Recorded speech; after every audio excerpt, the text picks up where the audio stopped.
Welcome বন্ধুরা। আজকে তাপের ঘটনাসমূহ এই অধ্যায় থেকে তোমাদের যেটা করাবো সেটা হচ্ছে তাপের পরিবহন।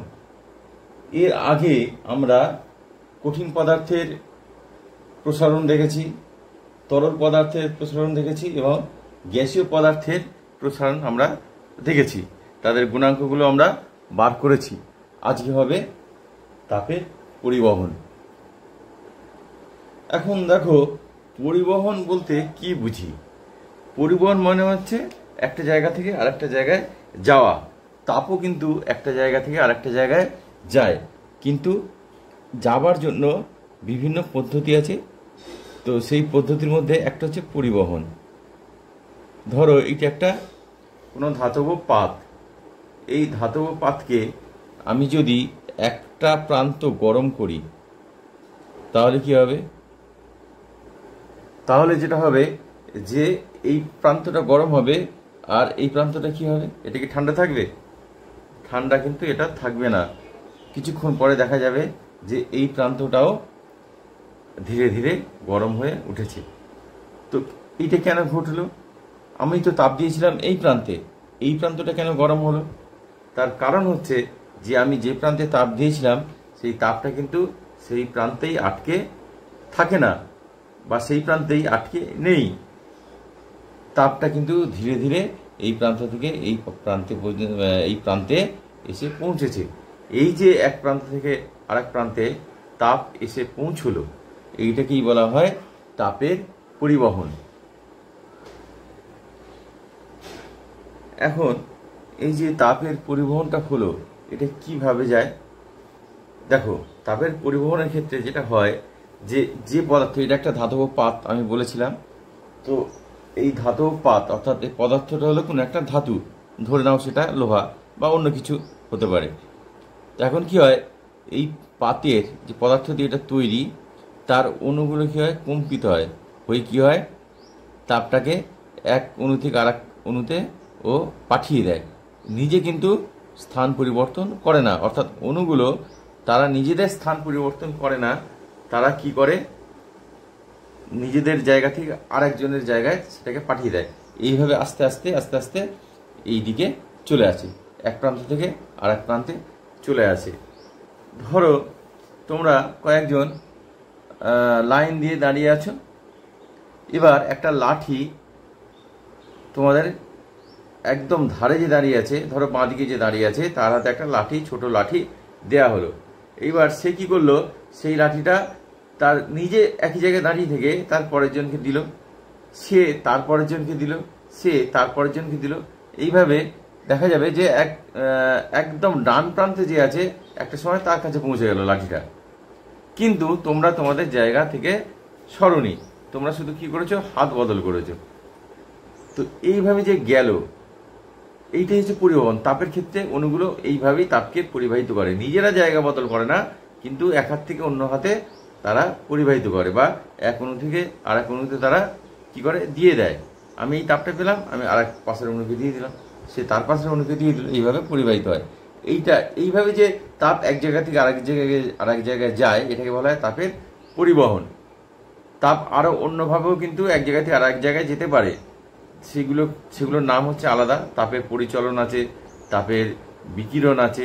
তো সেগুলো আমাদের এখন এই মুহূর্তে সেগুলোর দরকার নেই, আমরা শুধু তাপের পরিবহনটা নিয়েই আলোচনা করব।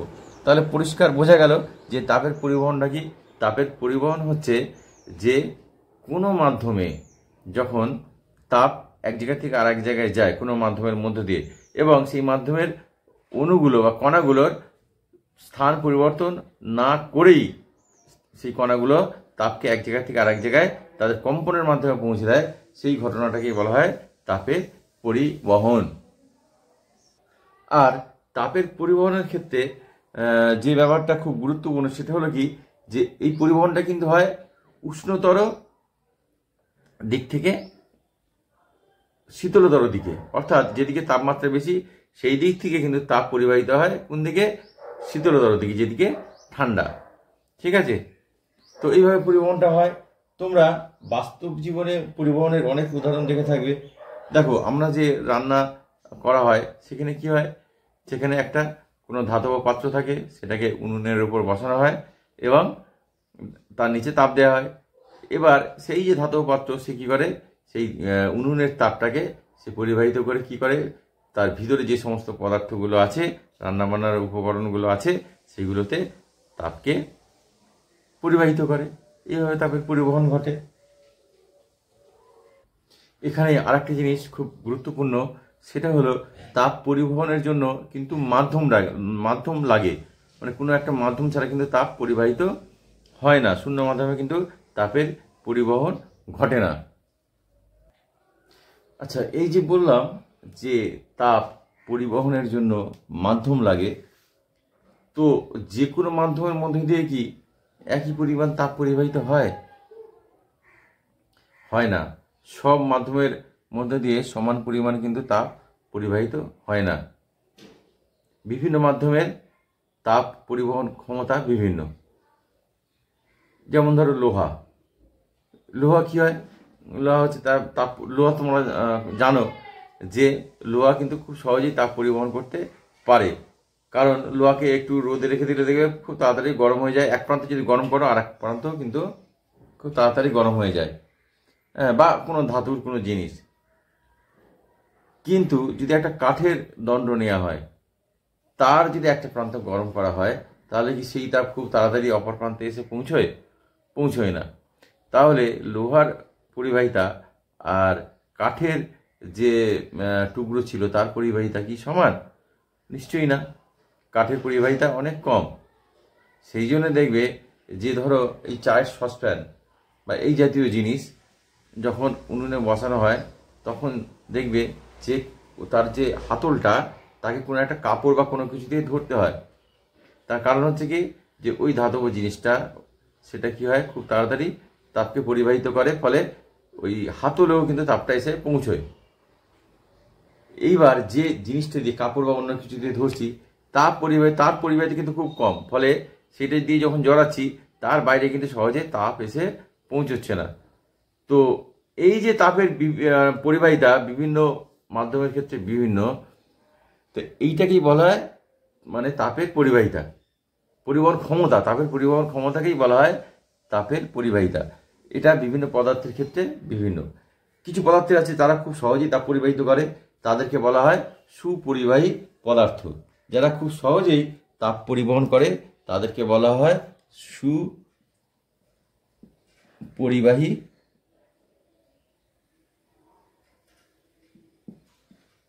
পদার্থ।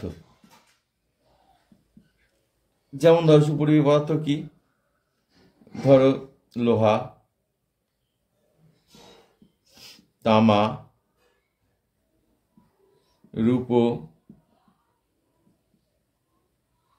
সাধারণত সমস্ত ধাতুই তাপের সুপরিবাহী পদার্থ, এবং ধাতুদের মধ্যে এই রূপা হলো কিন্তু সব থেকে বেশি সুপরিবাহী। ঠিক আছে। আর অধাতুগুলো সাধারণত কিন্তু তাপের অতটা পরিবাহী হয় না, ব্যতিক্রম আছে। ব্যতিক্রম হচ্ছে কি, গ্রাফাইট, হিরে, এরা কিন্তু তাপের সুপরিবাহী পদার্থ। ঠিক আছে। যে সমস্ত পদার্থ খুব বেশি তাপ পরিবহন করে না তাদেরকে বলা হয় তাপের কুপরিবাহী পদার্থ। সাধারণত সমস্ত ধরনের অধাতু তারা তাপের কুপরিবাহী হয়, কিন্তু ব্যতিক্রম আছে। একটু আগে বললাম গ্রাফাইট, হিরে, এগুলো ব্যতিক্রম, কিন্তু বেশিরভাগ অধাতুই হচ্ছে তাপের কুপরিবাহী পদার্থ। এবং তরল পদার্থ বা গ্যাসীয় পদার্থগুলো কিন্তু সাধারণত তাপের কুপরিবাহী হয়। তারও ব্যতিক্রম আছে পারদ কিন্তু তরল, কিন্তু সে সুপরিবাহী। কিন্তু বেশিরভাগ তরল এবং গ্যাসীয় পদার্থ তাপের কুপরিবাহী পদার্থ। তোমরা দেখে থাকবে যে প্রচণ্ড ঠান্ডার সময় অনেক বাড়িতে মেঝেতে কি হয়, কার্পেট পেতে রাখা হয়। তার কারণটা কি, মেঝে বিশেষত যদি পাথর দিয়ে তৈরি হয় তাহলে কিন্তু কি হয়, খুব সহজেই তাপ তার মধ্যে দিয়ে কিন্তু পরিবাহিত হয়, এবং শীতকালে কি হয়, সে ঠান্ডা হয়ে যায়। তো আমাদের শরীরের যে তাপমাত্রা তার থেকেও ঠান্ডা হয়ে যায়, ফলে আমরা যখন মেঝেতে পা দিই তখন আমাদের শরীর থেকে দ্রুত সে তাপটা সে পরিবাহিত করে নেয়। ফলে আমাদের ঠান্ডা বোধ হয়। কিন্তু যদি কার্পেট পেতে রাখা হয় তাহলে কিন্তু কি হয়, কার্পেট হচ্ছে তাপের কুপরিবাহী পদার্থ, সে কিন্তু আমাদের শরীর থেকে সহজে তাপটা পরিবাহিত করতে পারে না, মানে এক প্রান্ত থেকে আরেক প্রান্তে নিয়ে যেতে পারে না। ফলে কি হয়, আমাদের ঠান্ডা বোধটা অনেক কম হয়। তাপ পরিবাহিতা সংক্রান্ত ইঞ্জেন হজের একটা পরীক্ষা আছে। সেই পরীক্ষাটা কি, এরকম দেখো একটা চৌকো একটা পাত্র, তার মধ্যে জল নেওয়া হয়েছে এবং সেই পাত্রের একটা দিক থেকে 3টে দণ্ড বেরিয়েছে, একটা লোহার, একটা অ্যালুমিনিয়ামের এবং একটা তামার। তাদের দৈর্ঘ্য সমান এবং তাদের প্রস্থচ্ছেদের ক্ষেত্রফল সমান, মানে একই ধরনের আর কি। এইবার তাদের গায়ে মোম লাগানো আছে এবং এই জলটাকে আস্তে আস্তে গরম করা হচ্ছে। ঠিক আছে, এই জলটাকে গরম করাও যেতে পারে অথবা ফুটন্ত কোনো জল বা গরম জল এর মধ্যে ঢালাও যেতে পারে, ব্যাপারটা একই হবে। তো জলটাকে যদি গরম করা হয় বা গরম জল ঢালা হয় তাহলে কী হবে, সেই তাপ এই দণ্ডগুলো দিয়ে প্রবাহিত হবে বা পরিবাহিত হবে। দেখা যাবে যে এই দণ্ডগুলোর গায়ে যে মোমের আস্তরণ ছিল সেই আস্তরণগুলো গলতে শুরু করেছে এবং কিছুক্ষণ পরে দেখা যাবে যে বেশ কিছু অংশ সেই মোমের আস্তরণে গলে গেছে। কিন্তু সবগুলো যে সবগুলো দণ্ডের গায়ের মোম কিন্তু একই দূরত্ব পর্যন্ত গলেনি। তামার একটু বেশি গলেছে, বেশি দূরত্ব অবধি, অ্যালুমিনিয়ামের তার থেকে একটু কম দূরত্ব অবধি এবং লোহার আরেকটু কম দূরত্ব অবধি মোম গলেছে। তো এর থেকে কি প্রমাণিত হলো, এর থেকে এটাই প্রমাণিত হলো যে তামার পরিবাহিতা অ্যালুমিনিয়াম এবং লোহার থেকে বেশি, সেই জন্য বেশি দূর পর্যন্ত মোমটা গলে গেছে। অ্যালুমিনিয়ামের কি তামার থেকে কম কিন্তু লোহার থেকে বেশি, এবং লোহার এই দুটোর থেকেই পরিবাহিতা কম। তো এই পরীক্ষাটাকে বলা হয় ইঞ্জেন হজের পরীক্ষা। তো এর সাহায্যে আমরা বুঝতে পারলাম যে বিভিন্ন পদার্থের পরিবাহিতা বিভিন্ন। ঠিক আছে, তো বন্ধুরা আজকে এই পর্যন্তই থাক। আমরা পরের পর্বে কিন্তু পরিবাহিতা সংক্রান্ত আরও যে বিভিন্ন জিনিসগুলো আছে সেইগুলো আমরা আলোচনা করব। তো আমি ভিডিওটা আজকে এখানেই শেষ করছি। তোমরা সবাই ভালো থেকো, সুস্থ থেকো।